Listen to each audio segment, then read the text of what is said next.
The first gunshot that rang out across Gila City, Arizona, in the spring of 1873, changed everything for Florence Jenkins, sealing her fate and her reputation in a town too quick to judge and too slow to forgive. The second gunshot, fired 3 months later by a stranger passing through, would give her a chance at redemption that she never thought possible. Florence stood at her husband's grave, the freshly turned earth still moist beneath the scorching Arizona sun. The few mourners who had bothered to attend had dispersed quickly, their whispers carrying on the wind. Murder, they said. She killed him for the money, for the ranch, for her freedom. Only 24 years old and already a widow, Florence pulled her black veil tighter around her face, not to hide her grief but to shield herself from the accusing stares of townsfolk who had once called her friend. 3 days ago, her husband Thomas Jenkins had been found dead in their bedroom, a bullet through his chest and his prized Colt revolver still warm in Florence's trembling hands. "I didn't do it," she had repeated over and over, her voice growing hoarse as Sheriff Duncan dragged her to the jailhouse. "I found him like that. I picked up the gun without thinking." But the evidence had been damning. The gunshot had awakened their ranch hand, who found Florence standing over her husband's body. No signs of forced entry, no missing valuables. Just a wife who had recently been overheard arguing with her husband about the failing ranch, and a dead man whose considerable life insurance would save her from financial ruin. Only Florence's late father's standing in the community had kept her from the gallows. That and the lack of witnesses to the actual killing. Sheriff Duncan had reluctantly released her after a week in jail with a warning. "The investigation ain't closed, Mrs. Jenkins. This town has a long memory." As she turned to leave the cemetery, Florence noticed a lone figure on horseback watching from a distance, the brim of his hat pulled low. When she looked again, he was gone, like a mirage in the desert heat. The walk back to her ranch was long and lonely. What had once been a promising cattle operation had dwindled to near nothing in the 3 years since she and Thomas had married. Drought had claimed most of their herd, and Thomas's drinking had claimed what little money they'd managed to save. Florence had loved him once. She had married him believing in the future he promised a thriving ranch, children running through fields of wildflowers, prosperity and happiness. Instead, she'd found herself married to a man who grew more bitter with each failing season, whose gentle hands had eventually become fists when the whiskey took hold. Still, she had never wished him dead, and she certainly hadn't killed him. The ranch house stood silent as she approached, its weathered boards bleached nearly white by the relentless sun. Inside, everything remained as it had been the night Thomas dyed his boots by the door, his coffee mug on the table. The bloodstain on the bedroom floor had been scrubbed clean, but Florence could still see it, still smell the metallic scent that had filled her nostrils as she knelt beside her husband's body. A knock at the door startled her from her thoughts. Florence hesitated, then squared her shoulders. She would not cower in her own home. "Who is it?" she called, one hand resting on the doorknob, the other reaching for the shotgun Thomas had always kept by the entrance. "Xavier Morgan, madam," came the reply, deep and steady. "I'm looking for work." Florence took a deep breath and opened the door just enough to see the stranger standing on her porch. He was tall, broad-shouldered, with sun-darkened skin and eyes the color of a storm-tossed sea. The same man who had watched her at the cemetery. "I'm not hiring," she said flatly. "The ranch is barely functioning." Xavier Morgan removed his hat, revealing dark hair streaked with premature silver at the temples. "I heard in town you might need help. I'm good with cattle and better with broken things. I work hard and I don't ask questions." Florence studied him, noting the calluses on his hands, The way he stood straight and looked her in the eye without flinching, rare in a town where most men now averted their gaze when she passed. "People in town talk too much," she said bitterly, "and not always truthfully." A flicker of something understanding perhaps crossed Xavier's face. "Yes, madam, that's true enough everywhere I've been, but I'm not interested in gossip, just honest work." Florence hesitated. The truth was, she desperately needed help. The few cattle that remained required tending, fences needed mending, and the thought of facing these tasks alone was overwhelming. "I can't pay much," she admitted. "Room, board, and whatever you can spare when you sell the cattle in the fall." She should say no. Having a strange man on the property would only fuel the rumors, and yet without help she would lose everything within months. "There's a room in the barn. It's not much, but it's dry. You can start tomorrow." Xavier nodded, settling his hat back on his head. "I'll be here at dawn, Mrs. Jenkins." True to his word, Xavier Morgan arrived as the first light of day painted the eastern sky. Florence, who had barely slept, heard the soft nickering of his horse outside and met him on the porch, a pot of coffee already brewing on the stove. Xavier worked tirelessly through that first day, assessing the state of the ranch with keen eyes and steady hands. He moved with the confidence of a man who knew the land, who understood its rhythms and demands. "Your south pasture has good grass," he commented as they sat on the porch that evening, the day's work done. "With some attention to the irrigation, you could double your grazing area before summer's end." Florence cradled her coffee cup. "Thomas always said that pasture was worthless." Xavier's eyes met hers briefly. "No disrespect to your late husband, madam, but he was wrong about that." For the first time since Thomas's death, Florence felt a flicker of hope. Perhaps the ranch wasn't beyond saving after all. Days turned into weeks as May gave way to June. Xavier proved himself invaluable, his knowledge of cattle and land management far exceeding what Florence had expected from a drifting ranch hand. Under his guidance, the surviving cattle began to thrive, and the ranch slowly showed signs of recovery. But Gila City remained unforgiving. When Florence ventured into town for supplies, conversations halted as she passed. The general store owner watched her like a hawk as she shopped, as if expecting her to steal. The banker, who had once been friendly, now spoke to her in clipped, formal tones. "They've already tried and convicted me," she confided to Xavier one evening as they tallied the supplies they would need for the coming month, without evidence, without witnesses. Xavier looked up from the ledger, his expression thoughtful. "People fear what they don't understand. And they don't understand how a man could die without someone to blame.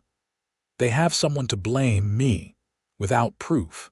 Florence closed her eyes briefly. "The sheriff says the case isn't closed, but he's not looking for anyone else. As far as he's concerned, I got away with murder." Xavier was silent for a moment, then said quietly, "What if someone else looked?" Florence stared at him. "What do you mean?" "I mean, what if someone asked questions the sheriff hasn't asked, looked where he hasn't looked? Why would you do that?" Florence asked, suspicion creeping into her voice. "You don't know me. You don't owe me anything." Xavier met her gaze steadily. "I've known innocent people to suffer before. It doesn't sit right with me." Florence wanted to believe him. In the weeks since his arrival, Xavier had become the only person in Gila City who treated her as something other than a pariah or a curiosity. But trust came hard after betrayal. "And if your questions lead back to me," she challenged, "then I'll know." "But they won't," he added with unexpected conviction. Florence studied him in the lamplight, this man who had appeared in her life when she most needed help but least expected it. "How can you be so sure?" Xavier's expression softened slightly. "Because I've seen guilty people, Mrs. Jenkins. I've looked into their eyes. And whatever else you may be, "You're not a killer." The words, spoken with such simple certainty, broke something loose inside Florence, a knot of tension she'd carried since that terrible night. Tears she had refused to shed at the funeral now spilled down her cheeks. "I didn't kill him," she whispered. "I know I didn't, but sometimes when everyone tells you you've done something for long enough, you begin to doubt yourself," Xavier finished for her. "I understand that too." Florence wiped her tears away, embarrassed by the display of weakness. "Even if you wanted to investigate, where would you start? The sheriff has already looked at everything."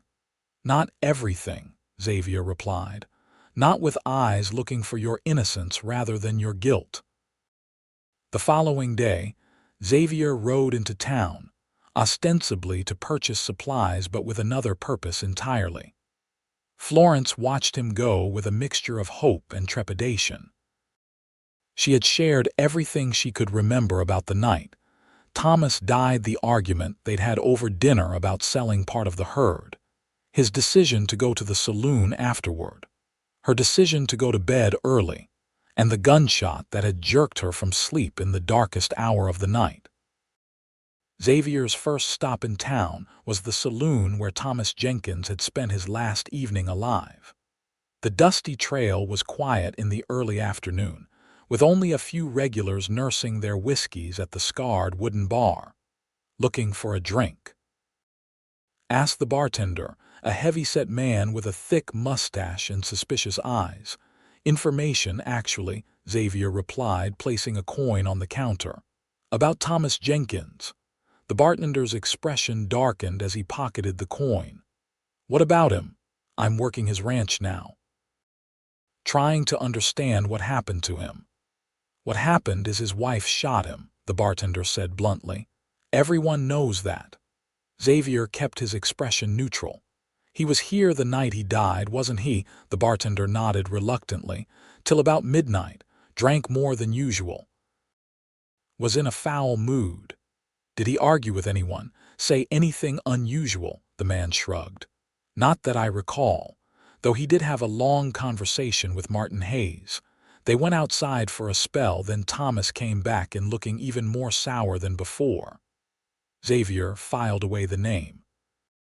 Martin Hayes was the local banker, the same man who now treated Florence with barely concealed disdain. "Was Thomas a regular here?" Xavier pressed. "Regular enough, more so in the last year." The bartender leaned forward slightly. "Look, I don't know what you're getting at, but that man had troubles at home. Everyone knew it. His wife wanted him to sell off land to pay debts, but that ranch had been in his family for generations. He wasn't going to let it go without a fight. And you think that fight got him killed?" The bartender straightened. "I think a desperate woman will do desperate things. Now, if you're not buying a drink, I've got glasses to clean." Xavier tipped his hat and left, pondering the information. Thomas Jenkins had been arguing with his wife about selling land that matched Florence's account. But what had he discussed with Martin Hayes that had left him in an even fouler mood? His next stop was the general store, where he struck up a conversation with the shopkeeper's wife, a chatty woman who seemed eager for any distraction from the monotony of her day. "Oh, the Jenkins case," she said, lowering her voice conspiratorially. "Such a tragedy. Thomas was well liked, you know. His father was one of the founding members of this town." "I heard the ranch had fallen on hard times," Xavier prompted. The woman nodded eagerly. "The drought hit everyone hard, but the Jenkins place worst of all. Some say it was mismanagement. Thomas wasn't the businessman his father was. Too fond of the bottle, if you ask me. And his wife. What do people say about her?" The shopkeeper's wife glanced around, though the store was empty. "Well, she's not from around here, for starters. Thomas met her in Phoenix and brought her back as his bride. Pretty thing, but with ideas above her station. Some say she married him for the ranch, thinking it was prosperous, when she found out otherwise." She made a shooting gesture with her hand. Xavier kept his expression neutral, though anger simmered beneath the surface.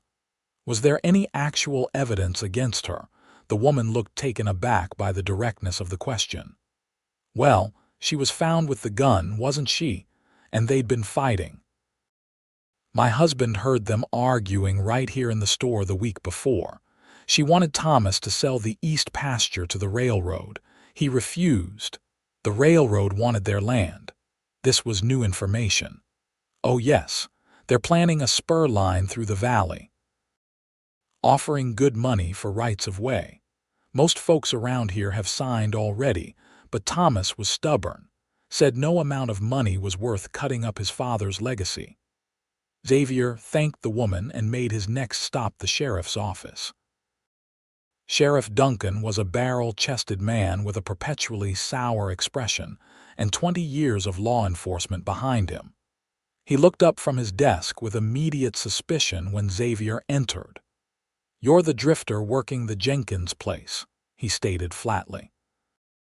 "Xavier Morgan," Xavier confirmed, extending a hand that the sheriff ignored. "What do you want?"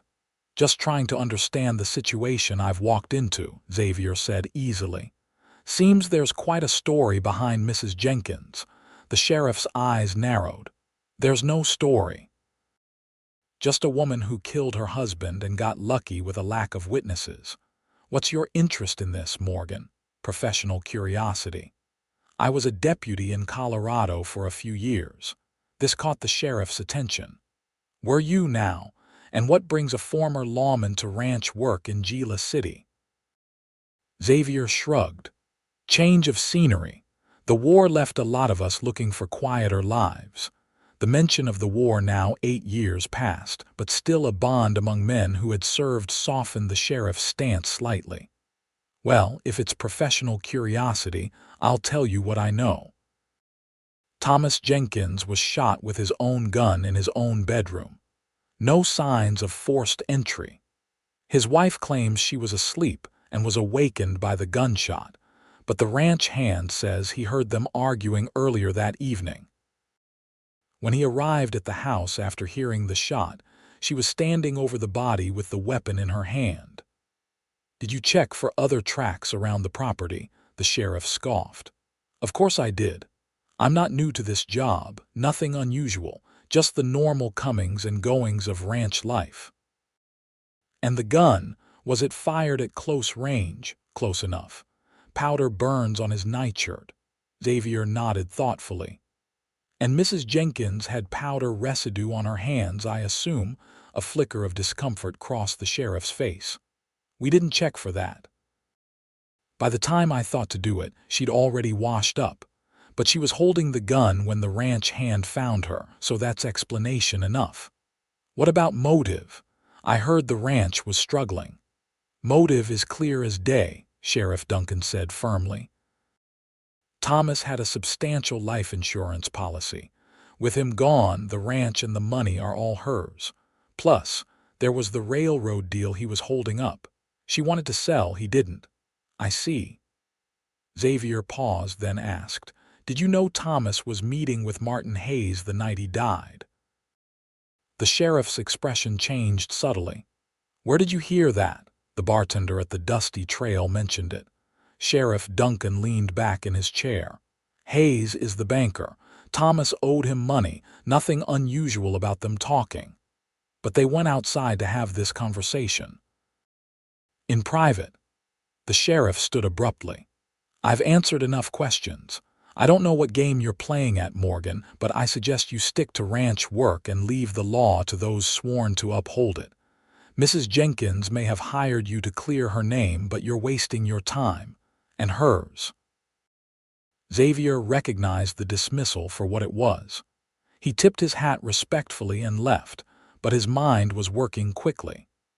The sheriff had been defensive about Martin Hayes. Perhaps there was something there worth pursuing.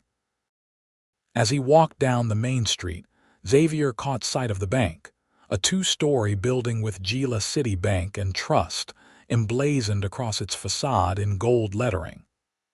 On impulse, he crossed the street and entered. Martin Hayes was a thin, fastidious man with wire-rimmed spectacles and precisely combed hair. He looked up from his desk with a practiced smile that faltered when Xavier introduced himself. "You're working for Florence Jenkins," Hayes said, the warmth in his voice evaporating. "That's right," Xavier confirmed. "I understand you knew her husband well." Hayes adjusted his spectacles. "Thomas was a client of this bank for many years, as was his father before him. You spoke with him the night he died, I'm told." The banker's posture stiffened almost imperceptibly. "Did I speak with many clients. I don't recall the specific date." Xavier smiled slightly. "At the dusty trail, you and Thomas went outside to talk privately." Hayes was silent for a moment, then sighed. "Yes, I remember now. Thomas was concerned about a payment he owed the bank. I assured him we could work something out." "Was that all you discussed?" Hayes's eyes narrowed. "Mr. Morgan, is there a point to these questions? Thomas Jenkins is dead, killed by his wife in a domestic dispute that, while tragic, is hardly mysterious." "I'm just trying to understand the full picture," Xavier said mildly. "For instance, I'm curious about the railroad deal Thomas was refusing. It seems like it would have solved his financial problems." Something flickered in Hayes's eyes, anger, perhaps, or concern. "The railroad matter was private business between Thomas and the company. It has nothing to do with his death." "Are you sure about that?" "Because from what I hear, a lot of money was at stake, money that might have saved the Jenkins ranch from foreclosure." Hayes stood abruptly. "I think this conversation is over, Mr. Morgan. I have appointments waiting. Good day." Xavier left the bank with more questions than answers, but also with the growing certainty that there was more to Thomas Jenkins's death than a desperate wife with a gun. The banker's reaction had been too defensive, too quick to end the conversation when the railroad was mentioned. His final stop for the day was the telegraph office, where he sent a message to a former colleague in Denver requesting information on Martin Hayes and any recent railroad expansion plans in the Arizona territory. By the time Xavier returned to the ranch, the sun was setting, painting the desert landscape in shades of gold and crimson. Florence was waiting on the porch, her face a mask of carefully controlled hope. "Did you learn anything?" she asked as he dismounted. Xavier nodded, joining her on the porch. "Several things. None conclusive yet, but enough to make me believe we should keep looking." He shared what he had discovered: the conversation between Thomas and Hayes, the railroad's interest in their land, the sheriff's defensive reaction when Hayes was mentioned. "The railroad approached Thomas multiple times," Florence confirmed. "They wanted the east pasture for a spur line to connect Gila City to the main track. The money they offered would have cleared our debts and then some, but Thomas refused. He said his father and grandfather had worked that land, and he wouldn't be the one to carve it up." "And you disagreed?" Florence sighed. "I saw it as our salvation. Yes, the land has history, but what good is history if we lose everything? We argued about it, but I'd accepted his decision. The night he died, we argued about selling cattle, not land." Xavier nodded thoughtfully. "What about Martin Hayes? Did Thomas ever mention any specific dealings with him beyond the ordinary banking business?" Florence considered this. "Thomas didn't discuss financial matters with me much, especially in the last year as things got worse. But I do remember him coming home angry about a month before he died, saying Hayes was no better than a vulture, circling and waiting." "Waiting for what?" he didn't say. "But after that, he started drinking more heavily, staying out later at the saloon." Xavier leaned against the porch railing, processing this information. "There's something else that bothers me about the sheriff's investigation. He never checked for powder residue on your hands." Florence looked confused. "What does that mean?" "It means that if you had fired the gun that killed Thomas, There would have been traces of gunpowder on your skin. It's standard procedure to check for that in shooting cases. The fact that he didn't suggests he wasn't looking too hard for evidence of my innocence, Florence finished, understanding dawning on her face. Exactly. Hope flickered across Florence's features, quickly replaced by caution. Even if the sheriff was negligent, that doesn't prove someone else killed Thomas. It doesn't give us the who or the why. Not yet, Xavier agreed. But I've sent some inquiries that might help with that. In the meantime, we should keep this investigation between us. If someone in town did kill your husband, we don't want them to know we're looking into it. Florence nodded solemnly. Thank you, Xavier, for believing me when no one else would. Their eyes met, and for a brief moment, something passed between them, a connection that went beyond their shared purpose. Xavier looked away first, uncomfortable with the warmth it stirred in him. We should get some rest, he said, his voice deliberately casual. Tomorrow's going to be a busy day. The next morning, Florence found Xavier in the barn before dawn, examining Thomas's saddle with careful attention. What are you looking for? She asked, setting down the cup of coffee she'd brought him. Xavier ran his hand along the leather strapping. Not sure exactly, but sometimes the small details matter. As he spoke, his fingers found a small tear in the leather near where it connected to the stirrup. This is new damage. The leather's not weathered at the tear, Florence frowned. Thomas was particular about his equipment. He wouldn't have ridden with damaged tack. Xavier nodded, deep in thought, which means it probably happened the night he died. He examined the tear more closely. This wasn't an accident. The leather's been cut, not torn. What does that mean? It means someone might have tampered with his saddle. If the stirrup had given way while he was riding home from town, he could have been injured, Florence realized. Vulnerable. Exactly. Was Thomas a good rider? One of the best I've ever seen. He practically grew up on horseback. Xavier nodded grimly. Then it would have taken something serious to throw him. A deliberately weakened saddle might do it, especially if he was riding in the dark after drinking. Florence's face paled. Are you saying someone planned to kill him even before he got home that night? I'm saying it's a possibility we should consider. Did Thomas take his horse to town the night he died? Yes. Our wagon had a broken wheel, so he rode Scout. And where is Scout now? Florence's expression fell. Dead. He was found on the North Trail 3 days after Thomas died with a broken leg. The sheriff said he must have gotten loose and had an accident. They had to shoot him. Xavier's jaw tightened. That's convenient. The horse might have led us back to where Thomas was attacked if he was attacked on the trail. But he was killed in our bedroom, Florence protested. With his own gun. Yes, but what if he was already injured when he got home? What if someone followed him here knowing he was vulnerable? The implications hung heavy in the air between them.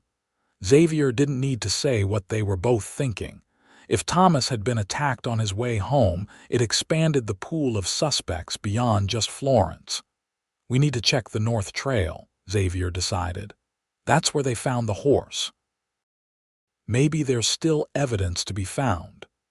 They set out after breakfast, riding along the narrow trail that connected the Jenkins ranch to town. The North Trail was less direct than the main road, but offered more privacy, a route Thomas often took when returning late from the saloon, to avoid passing by neighbors' properties. About 2 miles from the ranch, the trail narrowed as it passed through a rocky outcropping. Xavier dismounted, instructing Florence to do the same. This would be a good place for an ambush, he observed, scanning the terrain. A rider would have to slow down here, and these rocks provide cover. Florence looked around, seeing the place with new eyes. Do you really think someone waited for Thomas here? That level of premeditation would require a powerful motive, Xavier finished for her. Like money or land. He began to search the area methodically, examining the ground and the rock face for any signs of disturbance. Florence joined him, though she wasn't sure what they were looking for. "Here," Xavier called after several minutes. He was crouched behind a large boulder examining something on the ground. "Bullet mark on the rock. Recent." Florence hurried over. Sure enough, there was a fresh chip in the boulder with what looked like the unmistakable mark of a bullet's impact. "Thomas was shot at here?" she asked, her voice barely above a whisper. "Maybe," Xavier said cautiously, "or it could be unrelated. But combined with the damaged saddle and the dead horse, it suggests someone tried to kill him on his way home that night," Florence concluded. Her eyes widened suddenly. "But if he was shot at here, how did he end up dead in our bedroom? And why would I be holding the gun?" Xavier stood, dusting off his hands. "That's what we need to figure out. Let's keep looking." They continued searching the area, finding nothing more until Xavier noticed a scrap of fabric caught on a thorny bush about 20 feet from the boulder.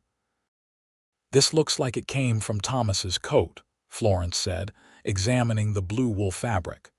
"He was wearing his good coat that night. I remember because I commented on it. He usually didn't dress up just to go drinking."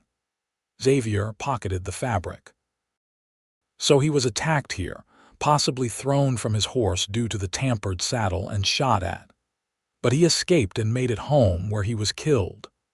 "But why wouldn't he have told me he'd been attacked?" Florence asked, confusion evident in her voice.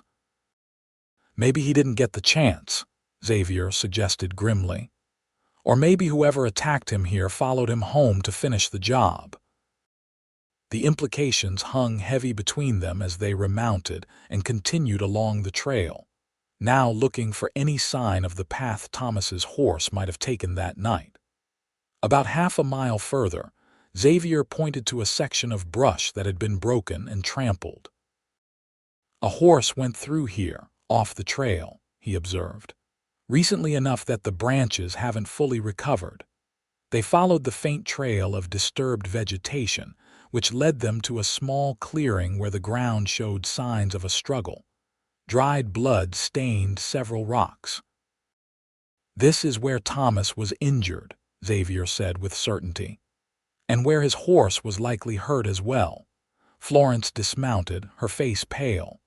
"So Thomas was wounded, possibly shot, and his horse was injured, yet somehow he made it back to the ranch."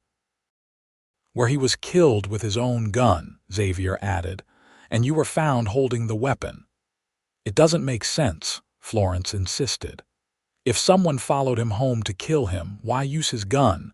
Why set it up to implicate me?" Xavier's expression was grim. "Because whoever did this wanted more than just Thomas dead. They wanted his land free and clear, without an heir to complicate matters." Understanding dawned on Florence's face. "With both Thomas and me gone, him dead and me hanged for his murder, the ranch would be available for purchase," Xavier finished. "Probably at a fraction of its worth, given its troubled history." "The railroad," Florence whispered. "They wanted our land for their spur line. Maybe, or someone who stood to profit from the railroad deal." Xavier remounted his horse. "Let's head back. I think it's time we had another conversation with Martin Hayes." When they returned to the ranch, they found a telegram waiting for Xavier. He read it quickly, his expression growing darker with each line. "What is it?" Florence asked, anxiety evident in her voice. "Information from my contact in Denver," Xavier explained. "It seems our friend Martin Hayes has a history of acquiring distressed properties just before railroad expansions are announced. He's done it in Colorado and Nevada. Buys land cheap, sells it to the railroad at a premium. And he wanted to do the same here," Florence realized. "But Thomas wouldn't sell." "Not only that," Xavier continued, "but Hayes is heavily invested in the railroad company itself. If the spur line to Gila City doesn't happen, he stands to lose a considerable fortune." Florence sank into a chair, her mind racing. So Hayes had motive, But how do we prove he killed Thomas? We need more than motive, Xavier agreed. We need evidence that places him at the scene, or an accomplice who's willing to talk. Florence's head snapped up. The ranch hand Billy Turner. He was the one who found me with the gun. He testified that he heard Thomas and me arguing earlier that evening, but we weren't even home for dinner. Thomas went straight to town, and I was mending fences in the south pasture until sunset. Where is this Billy Turner now? He left town right after the inquest, said he couldn't work for a murderer. Florence's expression hardened. But now I'm wondering if he was paid to lie. Xavier nodded slowly. If Hayes orchestrated this, he wouldn't have done the killing himself. He would have hired someone. Like Billy, Florence suggested. He'd only been working for us for a month. Thomas hired him in town one day when our previous hand quit. Did Thomas ever mention where he found Billy? Which saloon or boarding house? Florence thought for a moment. The Dusty Trail, I believe. He said Billy was playing cards there and looking for work. Xavier's eyes narrowed. The same place where Hayes met with Thomas the night he died. The pieces were beginning to fit together, forming a picture that was as disturbing as it was plausible. A banker desperate to acquire land for a lucrative railroad deal. A ranch hand hired to gain access to the property and its owners.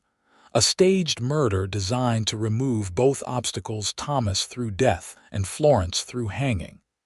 We need to find Billy Turner, Xavier declared. And we need to be careful.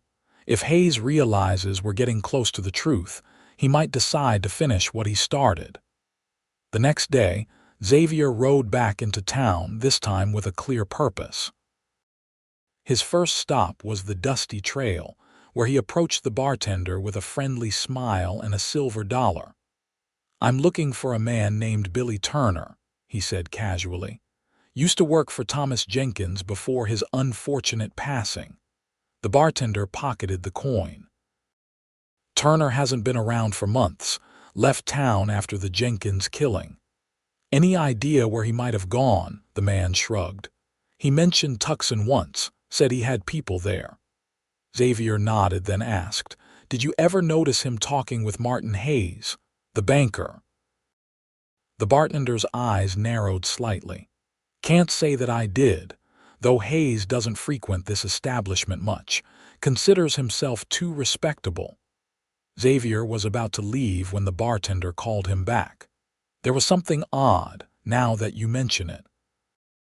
The night before Jenkins was killed, I saw Turner meeting with a man behind the saloon. They were arguing about money.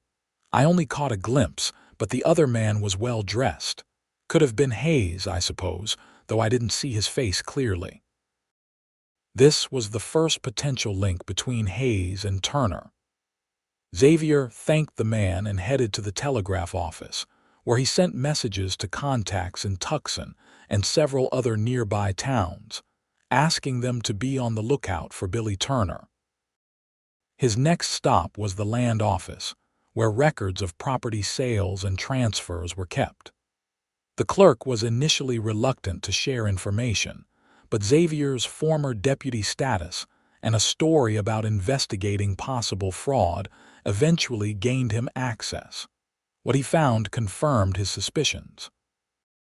Over the past 2 years, Martin Hayes had quietly acquired 3 properties adjacent to proposed railroad routes in the Arizona Territory.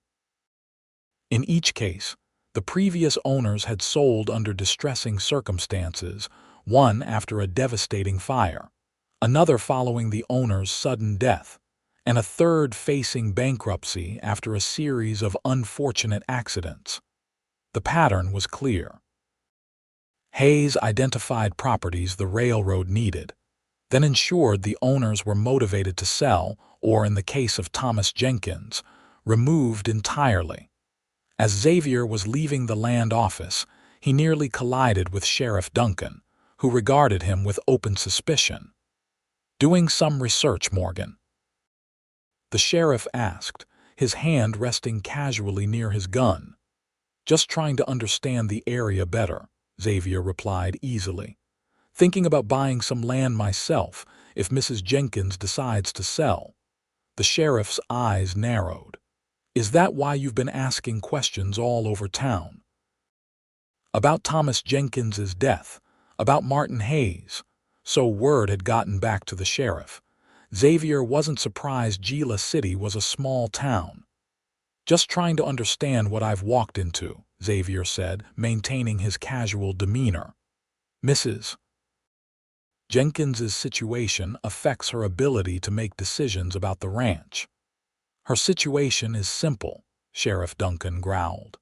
"She killed her husband and got away with it on a technicality, and I'm beginning to think you're not just a ranch hand looking for work." Xavier met the sheriff's gaze steadily. "I never claimed to be just a ranch hand, Sheriff.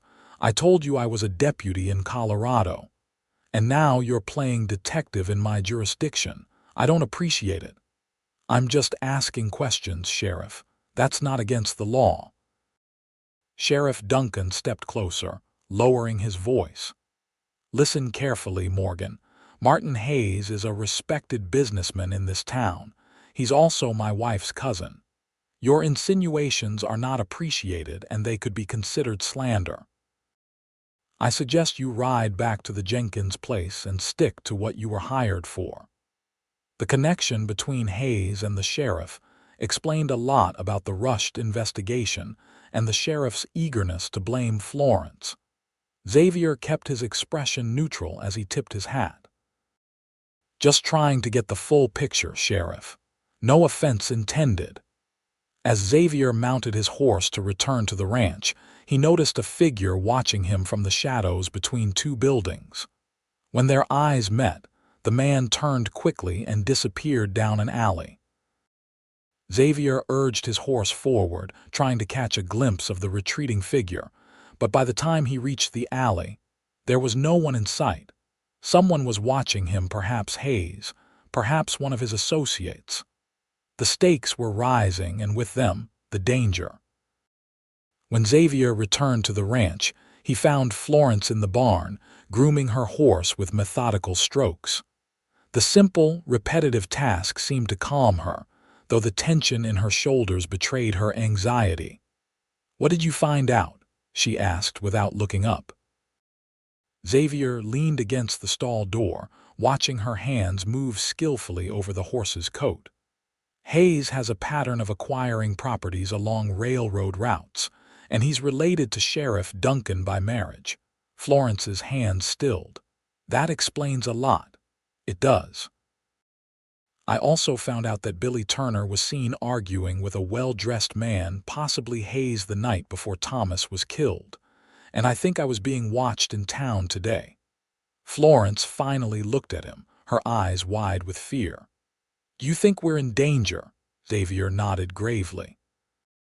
"If Hayes realizes how close we're getting to the truth, yes, we need to be careful." "What do we do now?" "Wait for responses to my telegrams about Turner. In the meantime, I think we should make it known that you're considering selling the ranch. It might draw Hayes out." Florence's expression hardened. "I am not selling this ranch, not after what it's cost me." "I know," Xavier assured her. "It's just a strategy to get Hayes to reveal himself." Florence resumed grooming her horse, her strokes now sharp with anger. "All of this Thomas's death, my reputation, the town turning against me, all because a greedy man wanted our land for a railroad." Xavier watched her, struck by her resilience in the face of such injustice. In the weeks he'd been at the ranch, he'd seen her work from sunrise to sunset, never complaining, never giving up despite the weight of suspicion and grief she carried. He admired her strength, her determination, her unwavering belief in her own innocence even when everyone else had condemned her. And somewhere along the way, admiration had turned to something deeper, something he hadn't allowed himself to feel in a very long time. "We'll clear your name," he promised quietly. "Whatever it takes." Florence looked up, meeting his gaze, and for a moment neither of them spoke. The air between them seemed charged with unspoken emotions, with possibilities neither dared to acknowledge. Then the moment passed, as the sound of approaching hoofbeats broke the silence. Xavier's hand moved instinctively to his gun as he stepped out of the barn, positioning himself between Florence and whoever was coming. A rider appeared at the edge of the property, moving fast. As he drew closer, Xavier recognized the telegraph operator from town, his face flushed with exertion. "Mrs. Jenkins," the man called, reining in his horse. "Mr. Morgan, I have an urgent message." Xavier took the telegram, thanked the man, and waited until he had ridden away before opening it. The message was brief but significant. Turner spotted in Phoenix stop working as guard for Hayes mining operation stop rumored to be leaving for Mexico next week stop. Hayes has a mining operation near Phoenix, Xavier explained to Florence. And Billy Turner is working there as a guard. Florence's eyes widened. "That's the connection we need. It's something, but not proof of murder," Xavier cautioned. "We need Turner to confess what really happened that night. Then we need to get to Phoenix," Florence said decisively, "before he leaves for Mexico." Xavier shook his head. "Not we, me. It's too dangerous for you." Florence straightened, her expression resolute. "This is my life, my husband, my ranch. I'm coming with you." Xavier recognized the determination in her eyes and knew arguing would be futile. Besides, leaving her alone at the ranch might be even more dangerous if Hayes decided to eliminate the final obstacle to his plans. "We leave at dawn," he conceded. "Pack only what you absolutely need. It's a hard ride to Phoenix." They set out before the sun rose the next morning, taking a route that avoided Gila City to reduce the chance of being seen. The journey to Phoenix would take 2 days of hard riding, with a night spent camping under the stars. As they rode side by side through the desert landscape, Xavier found himself stealing glances at Florence. The morning light cast a golden glow on her features, highlighting the determination in her profile. She was a skilled rider, sitting her horse with the easy confidence of someone who had spent much of her life in the saddle. "You're staring," she noted without looking at him, a slight smile playing at the corners of her mouth. Xavier quickly averted his gaze. "Just making sure you're keeping up." Florence laughed, a sound he had rarely heard from her. "I grew up on a horse, Mr. Morgan. My father raised quarter horses in Phoenix before he died. I could probably outride you if I had a mind to." "Is that a challenge, Mrs. Jenkins?" Her smile widened into something genuine and uncomplicated, a momentary escape from the gravity of their mission. "Maybe another time, when we're not chasing a murderer." As the day wore on, the easy conversation faded into comfortable silence. The desert heat intensified, shimmering off the rocky terrain in waves that distorted the horizon. By midday, they were forced to take shelter in the shade of a small canyon, waiting for the worst of the heat to pass. "Tell me about Colorado," Florence said as they shared a canteen of water and some jerky. "What made you leave your deputy position?" Xavier was quiet for a long moment, his eyes focused on the distant mountains. "There was a shooting. A rancher accused of rustling cattle from his neighbor.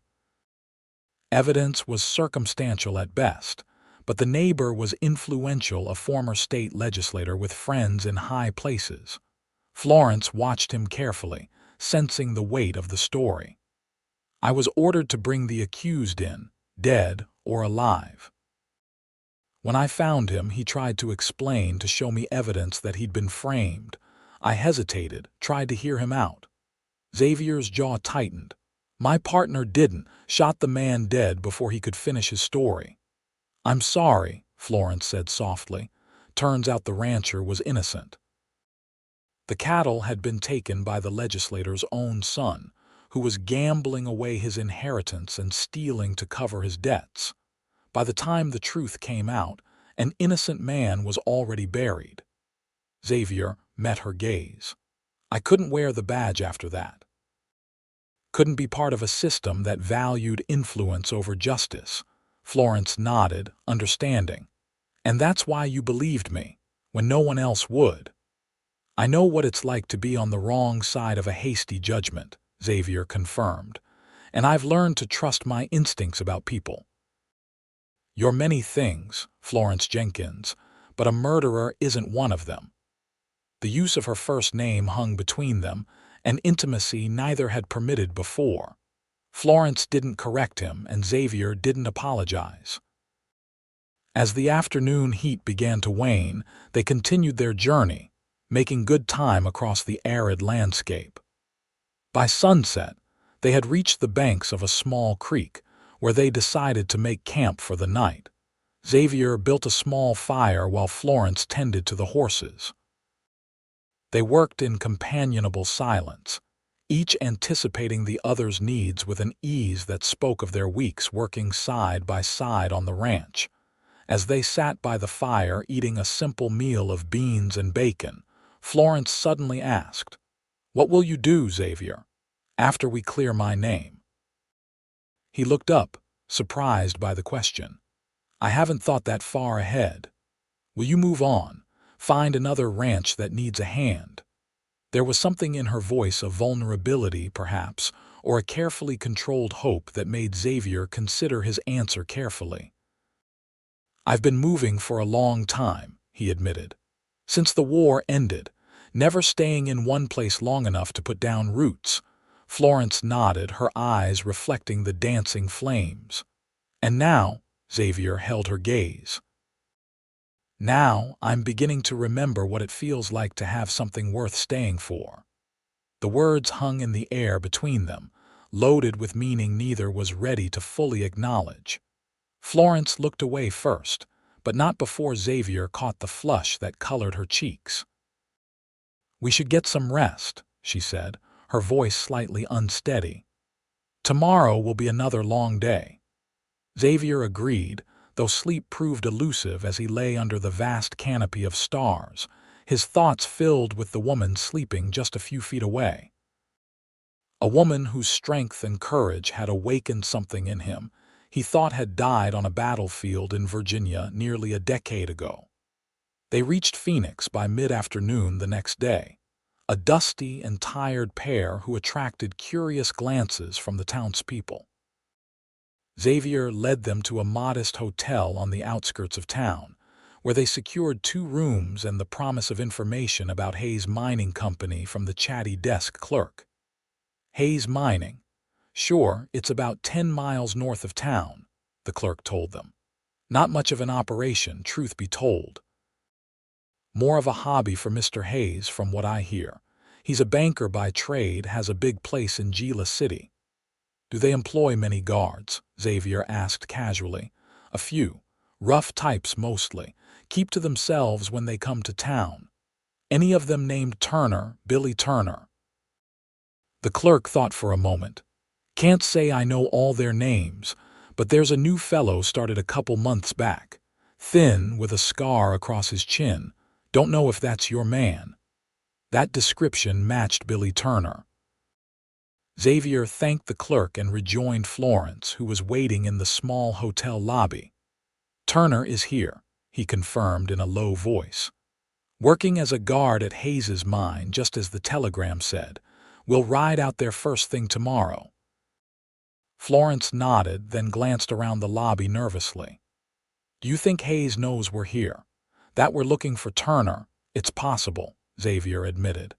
"If he has contacts in Gila City who saw us leave. But Phoenix is a big place compared to Gila City.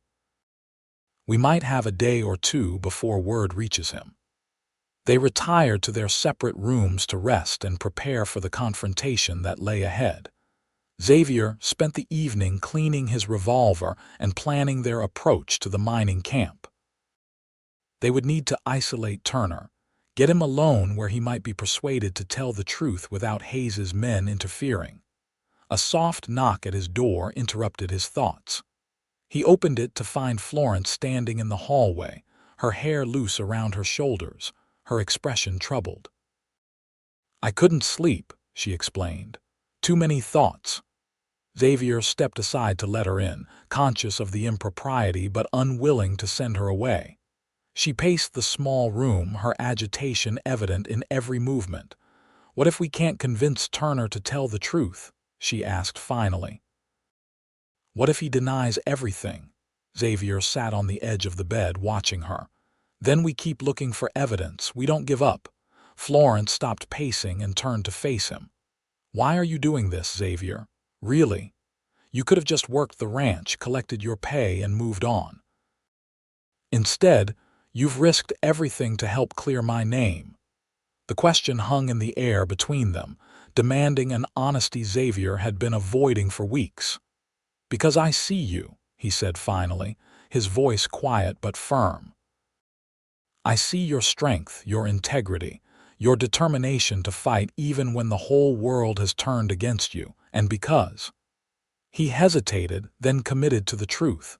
"Because I care about what happens to you, Florence, more than I should, perhaps."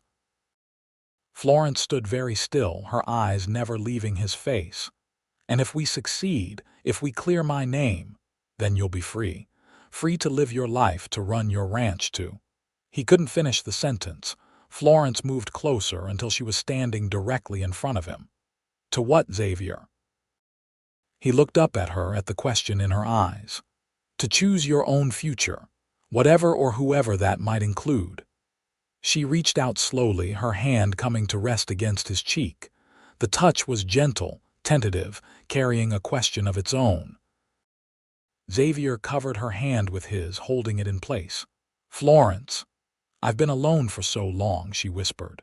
"Even before Thomas died, maybe especially then." Xavier stood, bringing their faces close together. He could feel her breath, see the pulse fluttering at her throat. "You're not alone anymore." The kiss, when it came, was gentle at first, a cautious exploration of feelings too new and fragile to be rushed. But it quickly deepened into something more urgent, more honest, as months of loneliness and years of wandering found solace in each other's embrace. When they finally pulled apart, both breathing heavily, Xavier rested his forehead against hers.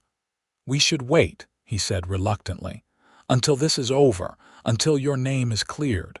Florence nodded, though she made no move to step away. "Until then, but Xavier—" She met his gaze directly. "I choose you. Whatever happens tomorrow or the days after, I want you to know that." They stood together for a moment longer, savoring the certainty of that choice, before Florence reluctantly returned to her own room.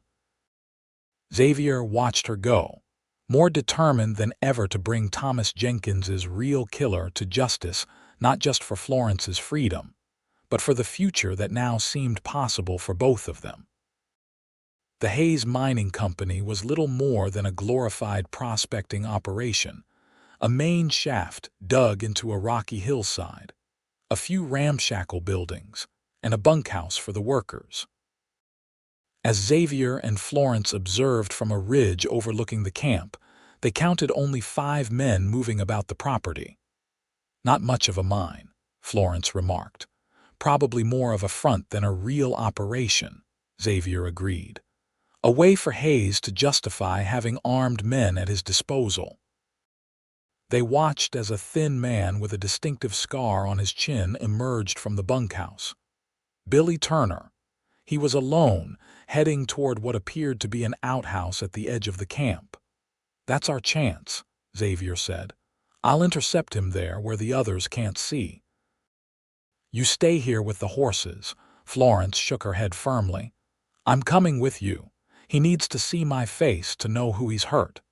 Xavier knew better than to argue. They tethered their horses and made their way carefully down the ridge, using the scattered brush for cover as they approached the outhouse. They reached it just as Turner was exiting. Xavier moved quickly, pressing the barrel of his revolver against the man's back before he could cry out. "Not a sound, Turner," he warned, "just a quiet conversation." Turner froze, his body rigid with fear. "Who are you? What do you want?" "Justice for Thomas Jenkins," Florence said, stepping into his field of view. "The truth about what happened that night." Turner's eyes widened in recognition and fear. "Mrs. Jenkins, I don't know what you're talking about." Xavier increased the pressure of the gun. "Yes, you do. And you're going to tell us everything, or I'm going to start by putting a bullet in your knee and we'll work our way up from there." The threat was a bluff. Xavier had no intention of shooting an unarmed man, but Turner didn't need to know that. The ranch hand's face paled and sweat beaded on his forehead despite the cool morning air. "Hayes will kill me," he whispered. "Hayes isn't here," Xavier pointed out. "We are. And right now, we're your biggest problem." Turner looked from Xavier to Florence, weighing his options. Finally, his shoulders slumped in defeat. "It wasn't supposed to happen like that," he said, his voice barely audible. "It was just supposed to be a scare to convince Jenkins to sell." But he fought back. "Start from the beginning," Xavier ordered, keeping his gun trained on the man but allowing him to lean against the outhouse wall. Turner took a shaky breath. "Hayes hired me 3 months ago to get work at the Jenkins ranch. Said he needed someone on the inside, someone who could report back about the financial situation, find pressure points. He paid good money." "And the night Thomas died," Florence prompted, her voice steady despite the emotion Xavier knew she must be feeling. "Hayes wanted to make one more offer for the land. When Jenkins refused again, he got angry. Said Jenkins was standing in the way of progress, of profits. He told me to follow Jenkins home from the saloon that night, to cut his saddle strap partway through so it would break on the ride home." "To injure him," Xavier surmised. Turner nodded. "The plan was for Jenkins to get hurt, not killed. Hayes figured with medical bills on top of the ranch debts, Jenkins would have no choice but to sell." "But something went wrong," Florence said. Turner's face twisted with what might have been remorse. "Jenkins caught me tampering with his saddle outside the saloon. We fought. I hit him with my pistol, harder than I meant to. He was dazed but still conscious when I got him on his horse. I thought he'd fall on the trail, get injured like Hayes wanted." Xavier's grip on his gun tightened. "But he made it home. I followed at a distance, watching. His saddle gave way on that rocky section of the North Trail. He fell hard, but he got up, caught his horse, and kept going, though he was bleeding from his head. I couldn't believe how tough he was." Florence closed her eyes briefly, as if visualizing her husband's determined journey home. "So you followed him to the ranch?" "I had to," Turner insisted. "Hayes was paying me to make sure Jenkins agreed to sell. I thought maybe with him injured, I could scare him into signing the papers Hayes had prepared." "So you confronted him at the house?" Xavier prompted. Turner nodded, his face ashen. "He was in bad shape when he got home, barely staying on his feet. But when I showed him the papers, told him to sign or else, he got this look in his eye, defiant. He said he'd never sell, that he'd figured out what Hayes was up to with the railroad deal." "And then," Florence pressed. "He went for his gun, the one he kept in the bedroom. We struggled. The gun went off." Turner looked at Florence, real fear in his eyes now. "I swear I didn't mean to kill him. It was an accident." "But you let me take the blame," Florence said, her voice cold with controlled anger. "You testified that you heard us arguing, that you found me standing over his body with the gun." "Hayes told me what to say," Turner admitted. "Said if I didn't stick to the story, he'd make sure I hung for murder, and he promised money enough to start fresh in Mexico." Xavier studied the man's face, looking for deception but finding only fear and regret. "We need you to tell this story to Sheriff Duncan, to clear Mrs. Jenkins's name." Terror flashed in Turner's eyes. "Hayes will kill me, and he's got the sheriff in his pocket anyway." "Not if we take this higher," Xavier countered, "to the territorial governor. With your testimony and the evidence of Hayes's land scheme, we can bring him down." Turner shook his head desperately. You don't understand. Hayes has men everywhere, powerful friends. I'll be dead before I ever testify. Then write it down, Florence suggested. Sign a confession that we can take to the authorities. Turner considered this, clearly weighing his options. Finally, he nodded reluctantly. I'll do it. But then I'm gone to California, not Mexico. Somewhere Hayes won't find me. Xavier produced a small notebook and pencil from his coat. Write everything. Every detail, exactly as you told us. As Turner began to write, his hand shaking slightly, Xavier and Florence exchanged a look of cautious triumph.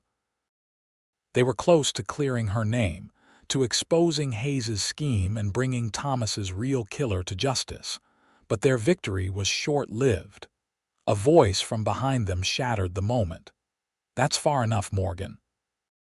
They turned to find Sheriff Duncan standing 20 feet away, his revolver aimed squarely at Xavier's chest. Beside him stood Martin Hayes, a satisfied smile playing on his thin lips.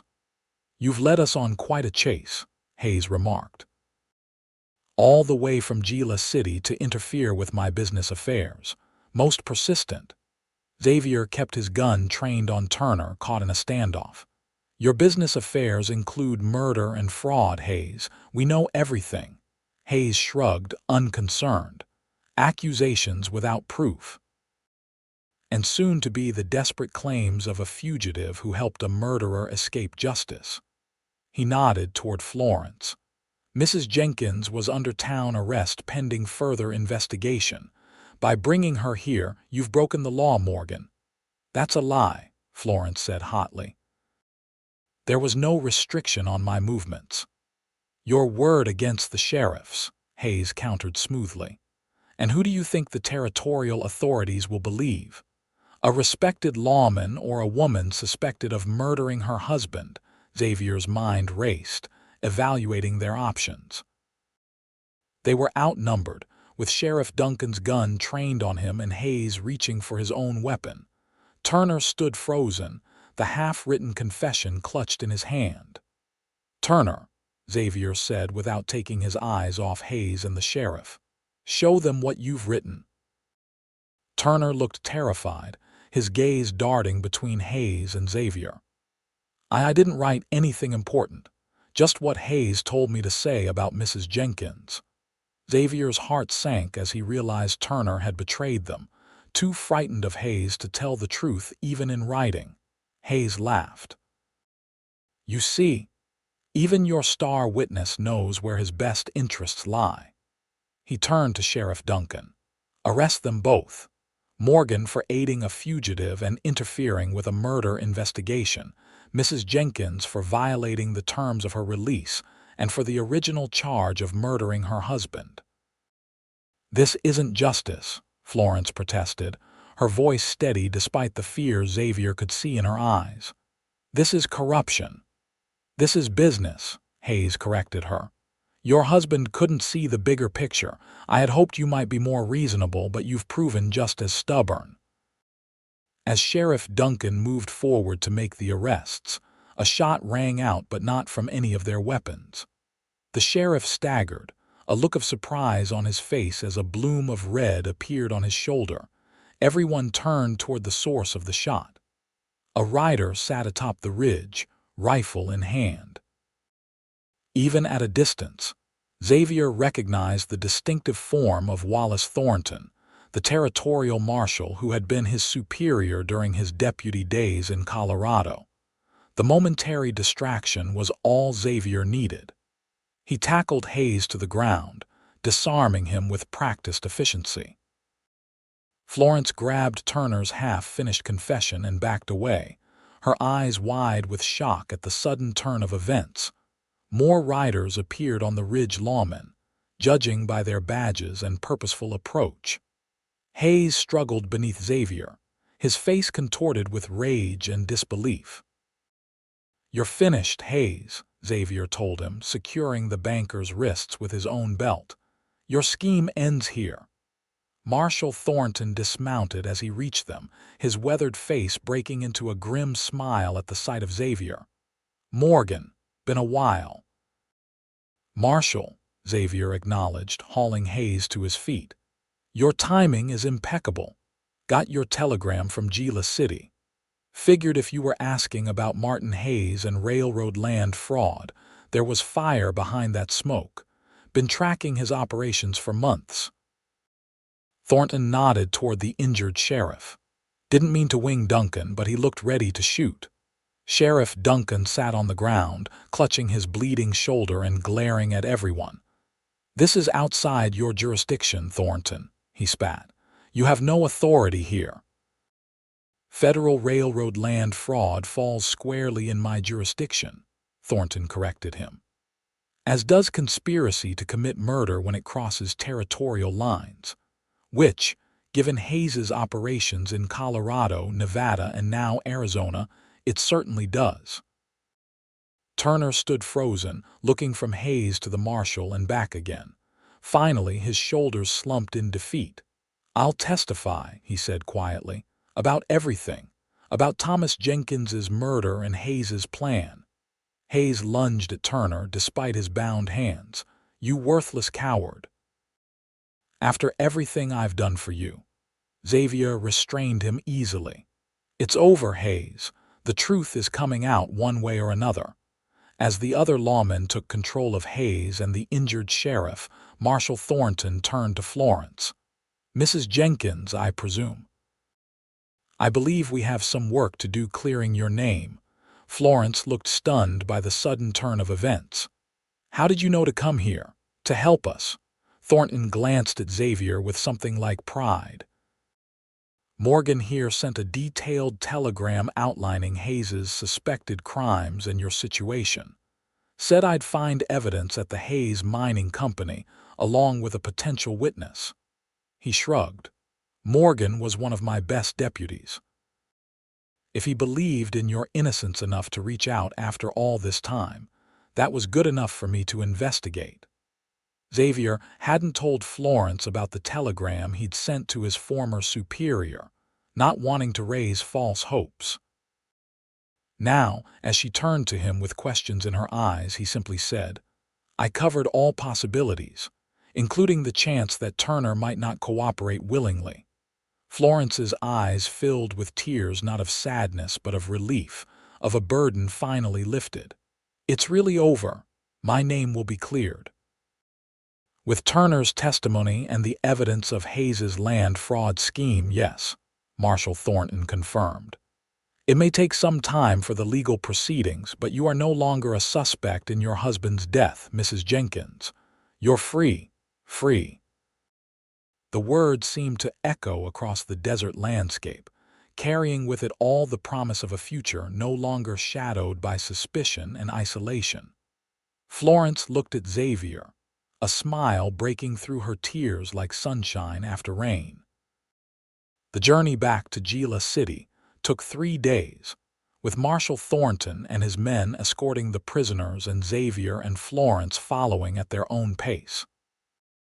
They rode side by side, often in comfortable silence, occasionally sharing thoughts about the future that now stretched before them, full of possibilities that had seemed impossible just days before. "Will you testify at the trial?" Xavier asked as they made camp on the final night, the lights of Gila City visible in the distance. Florence nodded, feeding small branches to their campfire. "I want to see Hayes face justice. I want everyone to know the truth about Thomas's death." She looked up at Xavier. "Will you stay?" For the trial, the question carried a weight beyond its simple words. Xavier met her gaze across the flames. "I'll stay," he promised, "for as long as you want me to." Florence's smile was answer enough. The next afternoon they rode into Gila City side by side, heads held high.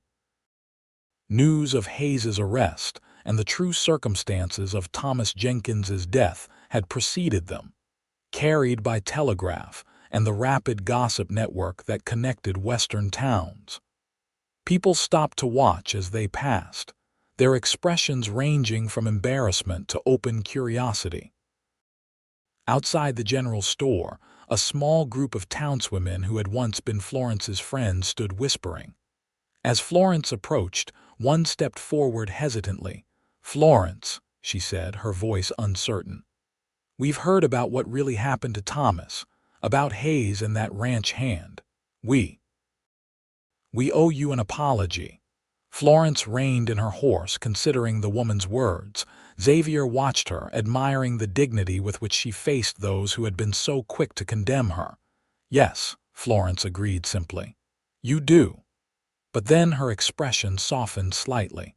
"And I accept it. This town was as much a victim of Hayes's manipulation as I was." The woman looked relieved, though still ashamed. Will you be staying in Gila City, at the ranch?" Florence glanced at Xavier before answering. "Yes, this is my home. And despite everything, I still believe in building something here." They continued to the sheriff's office, where Marshal Thornton was establishing temporary headquarters until a new sheriff could be appointed. He greeted them with news. "Turner has provided a full confession," he informed them. "And we've found documentation in Hayes's personal papers that confirms his land fraud scheme.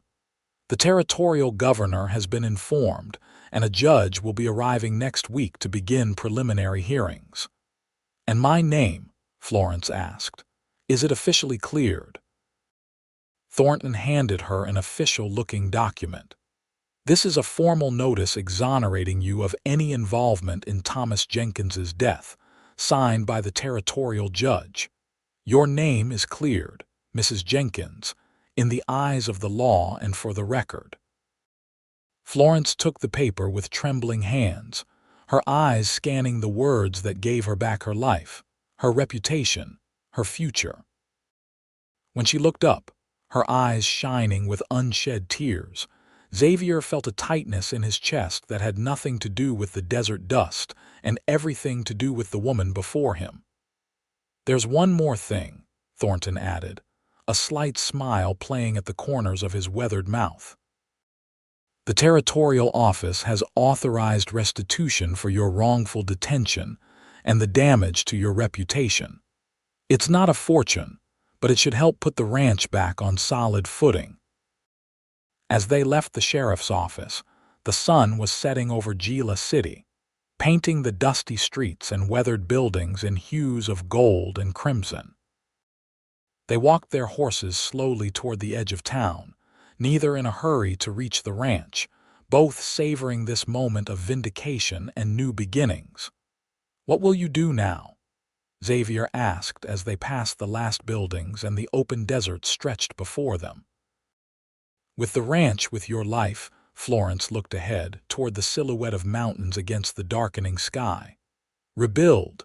Make the ranch what Thomas's father always intended it to be. Honor that legacy while creating something of my own." She turned to him, a question in her eyes. "And you? Will you return to law enforcement now that your name is associated with solving this case?" Xavier shook his head. "That part of my life is over. I've found something I'm better suited for." "Ranch work?" Florence asked, a smile playing at the corners of her mouth. "Building something," Xavier corrected her. "Putting down roots instead of always moving on. If—" He hesitated, then committed to the question. "If there's a place for me in that future you're creating." Florence reined in her horse, turning to face him fully. The last light of day illuminated her features, bringing a glow to her skin and a fire to her eyes that had nothing to do with the sunset. "There has always been a place for you, Xavier Morgan," she said softly. "From the moment you believed in me when no one else would." They leaned toward each other, their kiss a promise and a beginning wrapped in the golden light of evening. Around them, the desert was quiet save for the gentle whisper of wind through sage and the distant call of a night bird welcoming the first stars. When they finally continued their journey toward the ranch, toward home, they rode together, their shadows merging on the dusty trail, two souls who had found in each other the redemption and belonging they had both been searching for.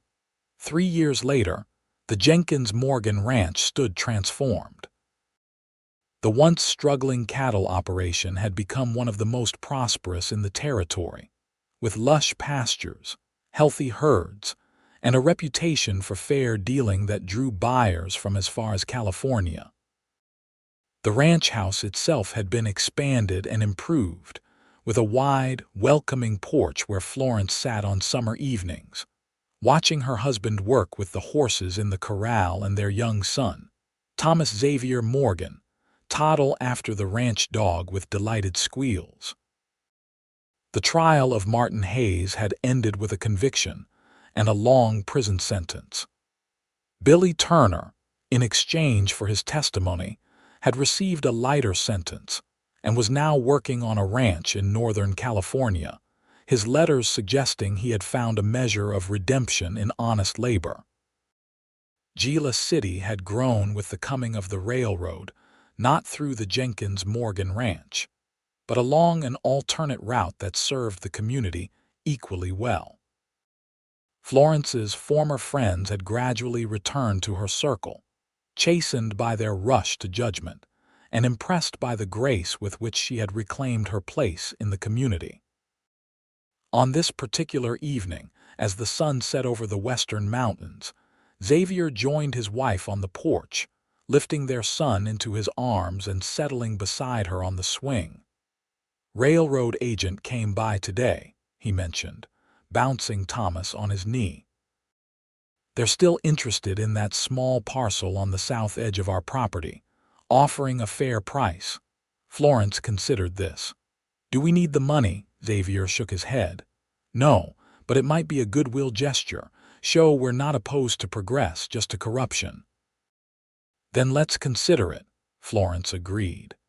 She looked out over their land, at the cattle grazing peacefully in the distance, at the fields where wildflowers bloomed in brilliant patches of color. "I think Thomas, my first Thomas, would approve of what we've built here."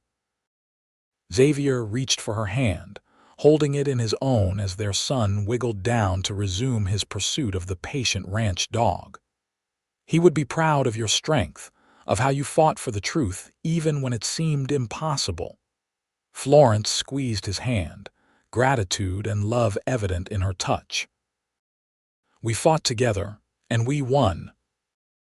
As the first stars appeared in the twilight sky, Xavier Morgan looked at his wife, at the woman who had gone from being the most reviled person in Gila City to one of its most respected citizens, at the partner who had helped him find purpose and peace after years of wandering.